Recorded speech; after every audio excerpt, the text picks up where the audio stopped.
নমস্কার, আমি রুতলিন। আজ ক্লাউড টিভি পৌঁছে গেছে আন্তর্জাতিক কলকাতা পুস্তক মেলায় 2025। তো মেলা বই, মেলা মানুষ এবং দেখা মিলল একজন লেখকের সঙ্গে। তিনি অবশ্য এক সময় ছিলেন, মানে এককালে তিনি কুইজার্ড ছিলেন বলা যায়, কুইজ মাস্টার। ইন্দ্রনীল বাবুকে পেয়ে গেছি, ইন্দ্রনীল মুখার্জি, ওয়েলকাম। আর কেমন লাগছে? বইমেলা তো আমাদের দুর্গাপুজোর মতোই আর কি, প্রত্যেক বছর আমরা ক্যালেন্ডারে তাকিয়ে থাকি যে এবারে কবে হবে।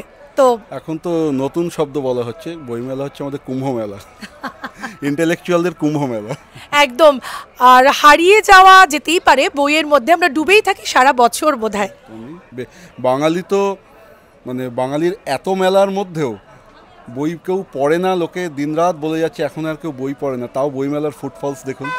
আজ পর্যন্ত মানে ছুটির দিন না থাকলেও অন্য যে কোনো মেলাকে হারিয়ে দেবে একদম। কারণ আমার মনে হয় বাঙালি বই পড়ে না আর বাঙালি বেড়াতে যায় না, এটা কিন্তু মিথ নয়, একেবারে ডাহা সত্যি। তো কুইজার্ড থেকে কিভাবে বিল বোস হওয়া, প্রথমেই আমি একদম এলাম। বলতে পারেন কুইজার হওয়ার ফলে একটা পল্লবগ্রাহী মানসিকতা থাকে যে বিভিন্ন বিষয় নিয়ে পড়াশোনা করব, ইন্টারেস্ট। এবং স্পোর্টস কুইজিংটা আমার এককালে প্রচণ্ড প্রিয়। কুইজিং তো নয়, তার সাথে আমি স্পোর্টস হিস্ট্রি নিয়ে প্রচুর পড়াশোনা করতাম। তো একটা সময় ভাবতাম যে হিস্টোরিক্যাল থ্রিলার লিখলে কেমন হয়। তো লিখতে লিখতে মানে ভাবনাটা আসার পরে ভেবেলাম হিস্টোরিক্যাল থ্রিলার কেউ কেউ লিখেছেন, বাংলা এবং অন্যান্য সাহিত্যে লিখেছে। এমন একটা সাবজেক্ট লেখা যাক যেটা হয়তো কেউ লেখেনি। বাংলাতে তো কেউ লেখেনি, ইন্ডিয়ান লিটারেচারে কজন লিখেছেন আমি খুঁজে পাইনি। আচ্ছা, বিদেশি লিটারেচারে আমি কিছু পেয়েছি খুঁজে, সেটা হচ্ছে হিস্টোরিক্যাল স্পোর্টস থ্রিলার, ঐতিহাসিক স্পোর্টস থ্রিলার। সত্যি খুবই মানে থ্রিলিং তো বটেই, এক্সাইটিং, শুনে তো আমার ভীষণ মানে ভালো লাগছে। তবে এটা বলি যে মানে লেখার শুরু কিভাবে, কারণ মানে ট্যাক্সের ডিপার্টমেন্ট সামলাতে সামলাতে মানে পেশায় তো একজন ডেপুটি কমিশনার, তো ট্যাক্সিং মানে লেখাটা নাকি কাজের পাহাড়? দুটোই সমান। তবে আমি চাইব না যে পাঠকের কাছে সেটা ট্যাক্সিং হোক, তাহলে সেটা আমারই খুব মন খারাপ লাগবে। তো কখনোই আমি চাইনি যে আমি যখন থ্রিলার লিখছি সেটা যেন খুব সহজ সরল ভাষায় হয়। অর্থাৎ লিখছি থ্রিলার আর ভাষাটা হবে কমল কুমার মজুমদারের মতন, তাহলে কিন্তু মুশকিল, পাঠক কিন্তু নিতে পারবে না। এদিন আমাদের সত্যজিৎ রায়ের যদি ফেলুদার গোয়েন্দা গল্প পড়ে দেখেন, খুব কেঠো ভাষা এবং কেজো ভাষায় লেখা, কিন্তু কোনো ভাষার কারিকুরি নেই। তা আমি সেই থাম্ব রুলটা মেনে কিন্তু আমি লিখি যখন গোয়েন্দা গল্প লিখি। আচ্ছা, তো সত্যজিৎ রায়ের কথাই যখন উঠলো, তখন এই লেখার গুরুদেব কাকে মানা হয়?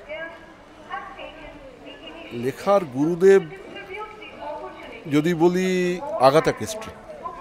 আচ্ছা, ওকে, আগাথা ক্রিস্টি। দ্বিতীয় সত্যজিৎ রায়কে রাখবই, তার কারণ উনি যে চিত্রনাট্যের ঢঙে সাহিত্যকে এনেছিলেন, সেটা কোনো না কোনো জায়গায় আমাকে পরোক্ষভাবে কিন্তু আমার লেখার মধ্যে একটা কোথাও একটা মানে ইন্সপিরেশন আছে বা ইমপ্রেশন আছে ওনার ভাবে, কোনোভাবেই আমি হয়তো এটা ইন্সপায়ার্ড হয়েছি চিত্রনাট্যের ঢঙে গল্প লেখা। আচ্ছা, বাহ, এটা কিন্তু খুব ভালো লাগলো। আর ইন্সপিরেশন তো সত্যি কোথাও না কোথাও থেকে আমাদের হতেই হয়। তো এবারের যে বিল বোস, তো বিল বোস তো প্রধান চরিত্র, কিন্তু এতদিন নামে বোঝা যেত না যে বিল বোসের, যদি কেউ আগে পড়ে না থাকে মানে বইগুলো। তো এবার কেন হঠাৎ করে বিল বোসকে তৃতীয় বইতে আনা হলো, এবং তারপরে আমরা একটু একটু করে ফ্ল্যাশব্যাকে যাব, মানে আগের বইগুলোর কথা জানবো, কারণ নতুন পাঠক অনেকেই হতে পারেন, তাদের জন্য তো আমাদের একটু জানাতেই হবে। আসলে এবারের বইটাতে আমার দুটো উপন্যাসিকা আছে। দুটো উপন্যাসিকার মধ্যে দুটোরই শুরু হচ্ছে দ্বিতীয় বিশ্ব মহাযুদ্ধ। একটা দ্বিতীয় মহাযুদ্ধের সময় শেষ হচ্ছে, মন্বন্তর যখন 43-এর মন্বন্তর, সেই সময় 1944-এ গল্প শেষ হচ্ছে, আর পটভূমি কলকাতা। আর দ্বিতীয় মহাযুদ্ধের সময় শুরু হয়ে শেষ হচ্ছে 9-এর দশকে। যে দুটো গল্প, একটার নাম হচ্ছে বসন্ত চলে গেছে আর একটার নাম মৃত্যু গুহার পক্ষী। দুটো গল্পকে এক মলাটে যখন আনা হয়, তখন কোনো একটি গল্পকে আলাদা গুরুত্ব না দিয়ে আমার মনে হলো বইয়ের নামটা, টাইটেলটা অন্য কিছু হওয়া দরকার। তো সেই সময় আমার এই টাইটেলটা মাথায় আসে, বিল বোস। আচ্ছা, তার মানে ছুটে ছুটে বই নয়, একটু বসে বইগুলো পড়লে ভালোই হয়। তবে ছোটাছুটি করে কিন্তু বইটা কিনতে আসাই যায়। তাহলে একটু যেটা বলেছিলাম, একটু আমরা ফ্ল্যাশব্যাকে যাব। তো ঠিক এর আগের বইটা কি ছিল?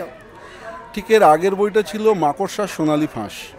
এটা শক্তি চট্টোপাধ্যায় একটা কবিতার সে বড় সুখের সময় না, সে বড় আনন্দের সময় না, তার কবিতার একটা লাইন থেকে টাইটেলটা নেওয়া হয়েছিল। সৃষ্টি সুখ প্রকাশনী থেকে বইটা প্রকাশিত হয়েছিল। আর সেই বইটার বিষয়বস্তু ছিল 1962 সালে জাকার্তা এশিয়ান গেমস এবং ভারতের ফুটবল জয়, এবং তার আগে 1960 রোম অলিম্পিকে একজন সাইক্লিস্ট মারা যান। সত্যি এটা ঘটনা, একজন ডেনমার্কের সাইক্লিস্ট মারা যান এবং সন্দেহ করা হয় সেটা ডোপিংয়ের জন্য মারা যান, ডোপিং ওভারডোজে। এবং সেই অটোপসি রিপোর্টটা কিন্তু অলিম্পিক কমিটি প্রকাশ করেনি। তার 2 বছর বাদে একজন ডাক্তার বলেছিলেন যে এই অটোপসি রিপোর্টটা আছে, কিন্তু তারপরেই সব আবার চুপচাপ হয়ে যায়।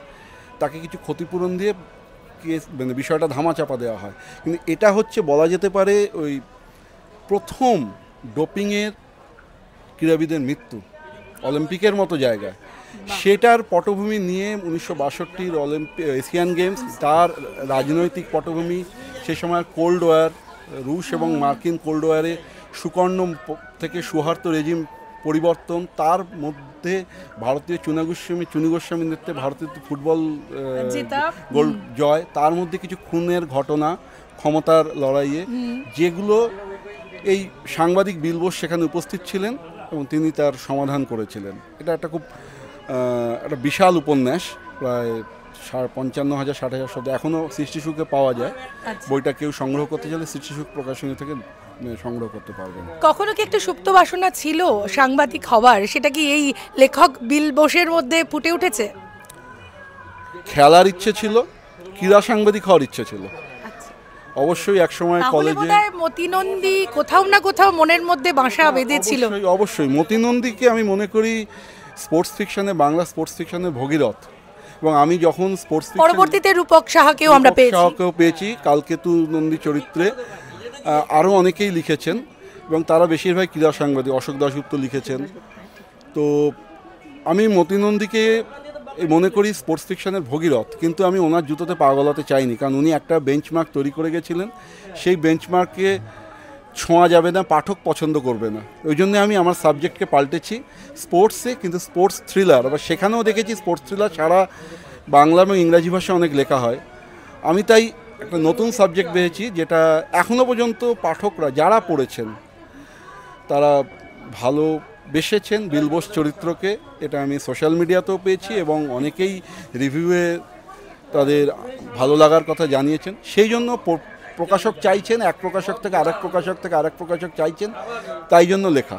একদম। আর এসে আমি বললাম একটা বই কি পেতে পারি, দেখা গেল যে এর মধ্যেই মানে একেবারে হটকেকের মতো শেষ হয়ে গেছে। তবে যখন লেখক স্বয়ং এখানে রয়েছেন, তখন তার সঙ্গে দেখা করা এবং তার স্বাক্ষর করা বই, যেটা বইমেলার মূল আকর্ষণ হয়ে থাকে সবসময়, সেটা থেকে নিশ্চয়ই নিজেকে বঞ্চিত করতে চাইবেন না।